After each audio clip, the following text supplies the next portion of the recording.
For years, Northern Line passengers have suffered poor services, chronic overcrowding and filthy stations. But this morning, commuters at Stockwell had the unusual treat of coffee and biscuits. Bob BAYMAN, the new manager of the so-called Misery Line, thought it was the best way to find out what passengers think, and he certainly got an earful. I'd like to see trains that work. I'd like to see escalators that work. Yes. There was one escalator out of 6 working at Leicester Square yesterday.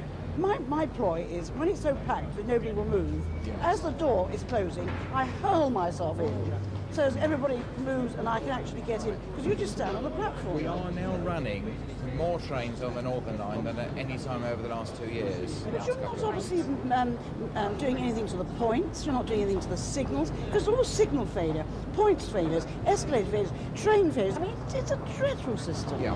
There is a maintenance backlog. There's absolutely no doubt about that, and a lot of effort is being But this put into didn't happen when the Greater London Council were running.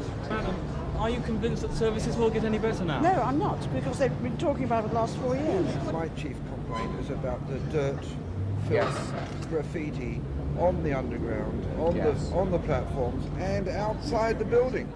Have you walked outside of this building? Yes, I have. Yes. Have you seen the dirt outside? Yes, it's appalling, isn't it? It looks like that mosaic work has never been washed down since this building was altered. But £20 million worth of improvements are promised. Train services will be increased by 10% from next year. Clapham North, where the plaster is visibly falling off the ceilings and walls, is one of 13 stations to be refurbished and thoroughly cleaned. But today we filmed discarded cigarette ends in 2 areas of the station. The new style indicator boards, which often display inaccurate information, will get a new computer costing £1 million.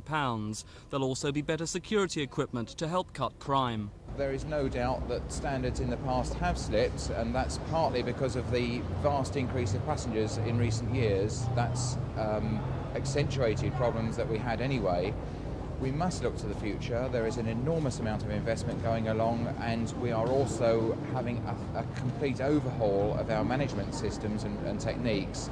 But commuters will only be convinced when they see the improvements for themselves. This is Mike Pearce on the Northern Line for Thames News.